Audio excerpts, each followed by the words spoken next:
Sorry guys, मुझे नहीं पता था कि तुम लोगों में ऐसा कुछ रिचुअल होता है। हाँ, प्रे तो करना चाहिए। हम हमेशा खाने से पहले अल्लाह ताला से प्रे करते हैं। यस, रिचुअल नहीं स्पिरिचुअल। हम ही पहले भगवान को भोग ऑफर करते हैं और उसके बाद प्रे करके खाते हैं। लेकिन तुम्हारा भगवान यहाँ आके कैसे खा सकता है? जैसे वो तुम्हारी दुआ कानों से सुन सकता है, वो वैसे ही यहाँ पर आके खा भी सकता है। भगवान का फॉर्म पर्सनल है। अगर वो कानों से सुन सकते हैं तो मुंह से आके खा भी सकते हैं। उनके कान और मुंह दोनों है। शालिनी, तुम प्रे नहीं करती खाना खाने से पहले? नहीं, लेकिन मेरे चाचा ने एक बार कहा था कि हमको वो गॉड ऑफ फूड को और फार्मर्स को थैंक यू बोलना चाहिए। You mean Annapurna Devi? What? God of food. Yes, हमें उन्हें थैंक करना चाहिए और साथ में फार्मर्स को भी। But I believe in watering the roots. देखो, हम हमेशा क्रिएशन को तो अप्रिशिएट करते ही हैं, लेकिन हम क्रिएटर को ना अप्रिशिएट करना भूल जाते हैं। अभी सोचो, पानी ना हो, हवा ना हो, उपजाऊ मिट्टी या धरती माँ ना हो, तो फार्मर क्या कर लेगा? So I believe that we should be thanking the Creator, the Lord, who is providing us with all the basic necessities. Point. अब तुम किस किस को थैंक करेगा? वैसे भी तुम्हारे 33 करोड़ तो देवी देवता है। बताओ, किस किस को थैंक करेगा तुम? और शांति, तुम बताओ, तुम किस गॉड को मानता है? मैं ऐसे किसी गॉड को नहीं मानती, लेकिन I think Shiva is a big god. See, I am very sorry, but आपने अपने वो बड़े भगवान का स्टोरी तो सुना होगा ना, जहाँ वो अपनी मरी हुई वाइफ को शोल्डर पर लेकर पूरे इंडिया का चक्कर लगा रहा है। अब तुम मुझे बताओ, जो गॉड अपनी वाइफ के मरने पे ऐसे कॉमन मैन की तरह रोता है, वो गॉड हो सकता है क्या? अच्छा, may be, I don't know much about this story, but he is very famous and north में तो राम जी भी बहुत फेमस है ना। उनका स्टोरी तो तुमको पता होगा ना, सबको पता है। उनकी वाइफ को रावण ले गया था। हाँ, पता है। अब तुम मुझे बताओ, वो गॉड है? वो अपनी वाइफ को भी अकेला नहीं बचा के ला सकता। उसको अपनी वाइफ को बचाने के लिए भी वानर सेना की हेल्प चाहिए, और उस वानरों को भी तुम पूछता है। I am sorry. और गीता, तुम कृष्ण को मानती हो, और वो तो हर लड़की के साथ रासलीला करते रहते थे। ऐसा कैसा कैरेक्टर है गॉड का जिसे हर लड़की से प्यार हो जाता है? और वो खुद डर के अपना जन्मस्थान छोड़कर चले गए थे। गॉड को कभी डर लगता है क्या? और जिसे खुद डर लग रहा है, वो तुम लोग की हेल्प कैसे करेगा? शिट यार, this is so complicated and confusing. It is confusing because you are following the wrong path. It is very beautiful and sacred. I will show you the right path. Enough, Asifa. I know what you're trying to do. And Shalini, कुछ भी confusing नहीं है। You know what the problem is कि तुझे पता ही नहीं है, क्योंकि तूने आज तक शास्त्र ही नहीं पढ़े हैं। तो पता कैसे चलेगा कि क्या सही है और क्या गलत? जन्म कर्म च मे दिव्यम एवं योवेति तत्वतः त्यक्त्वा देहम पुनर्जन्म नैति मामेति सो अर्जुना। भगवान की लीलाओं को समझना इतना आसान नहीं है। उसके लिए शास्त्रों का अध्ययन करना पड़ता है, और वो भी एक प्रामाणिक गुरु के अंडर रह के उनकी शरण लेके। अब अगर तुमने शास्त्र पढ़े होते तो तुमको ये पता होता कि शिव जी ने जो इमोशंस उसमें दिखाए थे वो शोक नहीं, विरह था। विरह विरह दोनों सेम नहीं होते क्या? Let's start from the basics. शोक इज मटेरियल एंड विरह इज स्पिरिचुअल। शोक ना दुख की अनुभूति कराता है, whereas जो विरह है उसमें जो सेपरेशन की फीलिंग होती है ना, वो सुख का अनुभव कराती है। भगवान भगवत गीता में ना शोक करने वाले व्यक्ति को मूर्ख बताते हैं। गतासुम अगतासुमश्च नानुशोचन्ति पंडिता।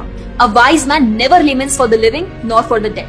भगवत गीता चैप्टर 2 टेक्स्ट 11।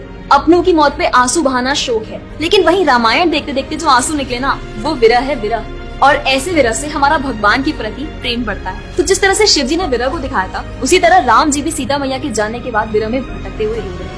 और यही नहीं, सीता देवी इतनी प्योर है ना कि उन्हें राम जी के अलावा कोई टच भी नहीं कर सकता था।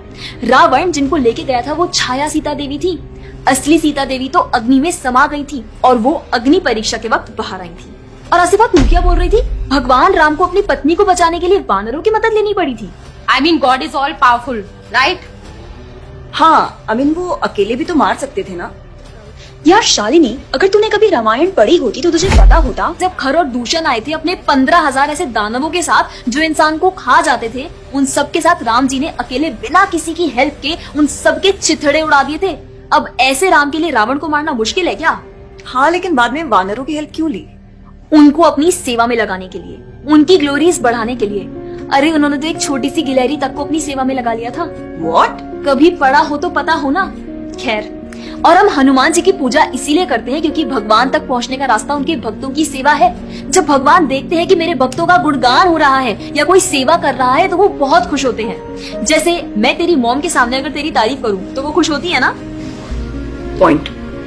इसी तरह भगवान हमसे खुश होते हैं जब हम उनके भक्तों की सेवा करते हैं, पूजा करते हैं। और रही बात 33 करोड़ देवी देवता की, आसिफा तो मुझे ये बता, what is your favourite genre in movies?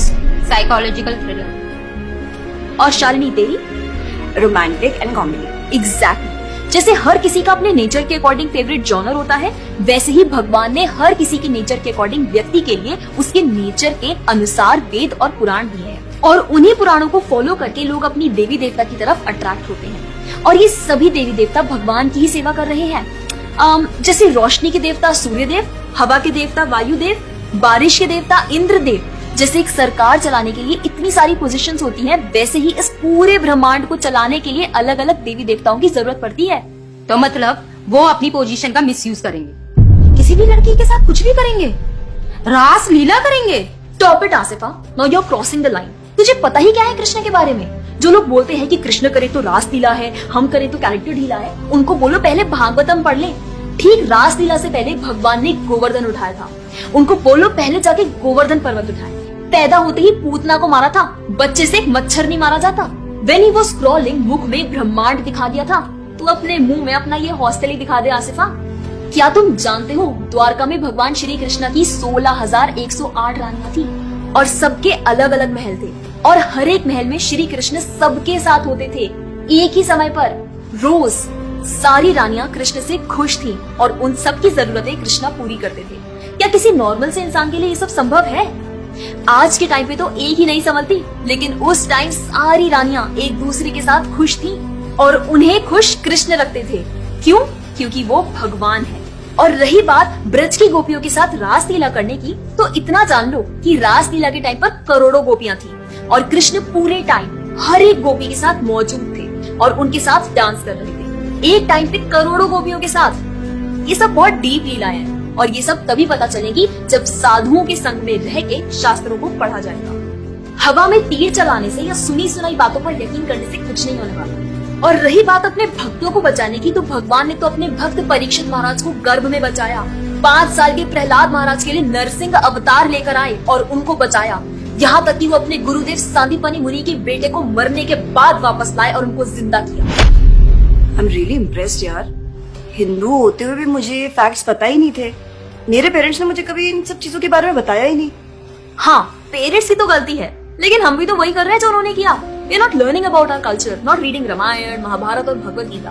आजकल तो ये सब कुछ रीड करना बहुत इजी भी है यार। Everything is available on our phones and the problem is that we don't want to learn. और इसीलिए हमें कोई कुछ भी बोलता है और हम उसे मान लेते हैं और अपने बिलीफ को चेंज करने के लिए रेडी हो जाते हैं। एक्चुअली में पता है, किसी का हार्ट ट्रांसफॉर्म करना है तो प्यार से करो, ज्ञान से करो, पैसे और तलवार से नहीं।